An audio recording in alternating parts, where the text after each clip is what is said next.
2024 Lexus GX 550 Road Test, Family Adventure Trip to Oregon. Lexus says the new GX is perfect for small families taking outdoor adventure road trips. Challenge accepted. 2024 Lexus GX 550 Premium. View 46 photos. During the first drive press launch of the 2024 Lexus GX 550, the marketing folks noted that they envisioned the new GX being perfect for small families to take on outdoorsy road trip vacations. Aha, I said to myself. And definitely not the journalist standing next to me wondering why that marketing tidbit was such a eureka moment. As it turns out, I have a small family and I was going to take an outdoorsy road trip vacation in June. Emails were written, the accessory catalog consulted, and a few months later, a $69,250 GX 550 Premium Plus in two perfect nori green showed up in the driveway. Along with the $1,580 full platform accessory, low-profile roof rack, I requested for transporting a kayak once up in the outdoorsy paradise of Bend, Oregon. The GX's standard tow hitch would be unearthed from behind its plastic shell for my Yakima Stage 2 bike rack and my electric Gazelle bicycle, Bend's a cyclist's paradise, too. The 40.2 cubic foot cargo area that I already discovered was the best two-row midsize luxury SUV I've luggage tested, but nearly the worst three-row SUV would be filled with a kid's balance bike, inflatable rafts, camp chairs and other gear. I'd be making the 836-mile drive to Bend from outside Los Angeles by myself, a 13-hour drive with a 3-year-old. No thank you, but once there, we'd be using all 3 rows as my son, wife and parents would be joining me via the wonders of aviation. That need for the 3rd row nixed the 2-row only GX Overtrail, which is the most outdoorsy of the trim levels. The Premium and Luxury, however, do not have the Overtrail's raised roof rails that would have allowed me to use my own Yakima crossbars for the kayak. Hence the platform rack that would be plugged into the fixed mounting points in faux flush rails. Not great for the budget, but the full rack would end up proving its worth. But first, it proved to be quite loud. To the surprise of absolutely no one, mounting a metal platform to the roof of a vehicle already shaped like a box is not a recipe for slippery aerodynamics. Go above 60 and the noise crests beyond detectable to a steady roar. Go beyond 70 and it's booming. That it starts forward of and covers the sunroof makes a big difference too, as the Land Cruiser First Edition's full rack starts after the sunroof and makes less noise. That would be the first reason I set the GX's cruise control to 70 and rarely went over. The second would be fuel economy. It's not good. The 2024 GX gets a 3.4-liter twin-turbo V6 and 10-speed auto in place of its ancient predecessor's 4.6-liter naturally aspirated V8 and 6-speed. You'd think that would make for a considerable difference, but EPA estimates sit at 15 miles per gallon city, 21 mpg highway and 17 mpg combined. The old one got 15/19/16. Wow, such progress. In 1,772 miles of almost entirely interstate and rural, 2-lane highway driving, my GX 550 Premium Plus test vehicle, with the roof rack, it must be restated, achieved 20.4 mpg. I actually calculated that, by the way, although the car reported the exact same number. Good to know that's accurate. Total fuel cost was $424.26 of premium. Broken into 9 fuel stops, its range barely cracks 300 miles.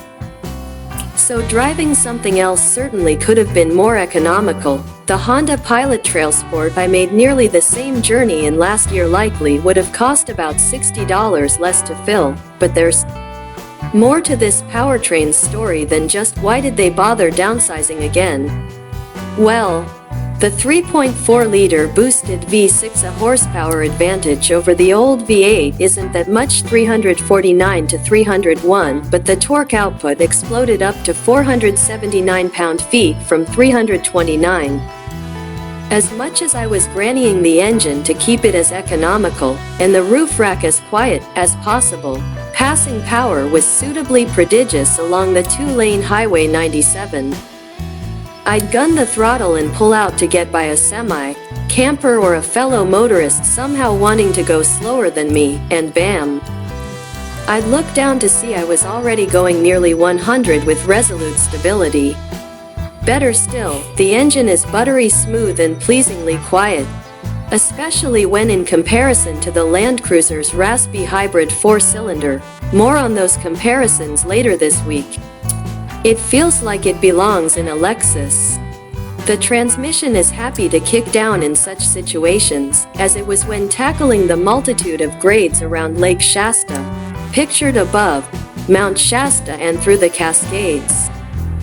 But I'd quickly tap the drive mode button to engage sport just to make the transmission and throttle that much snappier. It's not a considerable difference, as is the case with the steering. Though I did appreciate the subtle extra bit of steering effort when driving through the area's myriad long sweepers. Sport mode didn't do anything. To the suspension, adaptive variable dampers are exclusive to the Luxury Plus and Overtrail trims. That means this Premium Plus trim level had the stock steel suspension with fixed roll bars, as in no EKDSS of the Overtrail, and 20-inch wheels on standard all-season rubber, as in no 22s of the Luxury, or all-terrains of the Overtrail. All the better for it, I say, especially in regard to the wheels. Giant dubs on a body-on-frame vehicle are rarely a recipe for smooth riding. But whether it's the prudent helping of sidewall or astute tuning of that stock steel suspension, the GX Premium Plus has a smooth and composed ride with just a morsel of waft to it without venturing into nautical rebound territory. Better still, there's no telltale wiggling and jiggling from the body on frame structure. The Land Cruiser has that, so does the Sequoia Platinum, almost comically so. All are on the same platform, though. So what's the deal? According to Lexus, the GX's spring rates, damper rates and bushing durometer are among the differences between GX and Land Cruiser, the results of which are apparently heightened in a body-on-frame vehicle.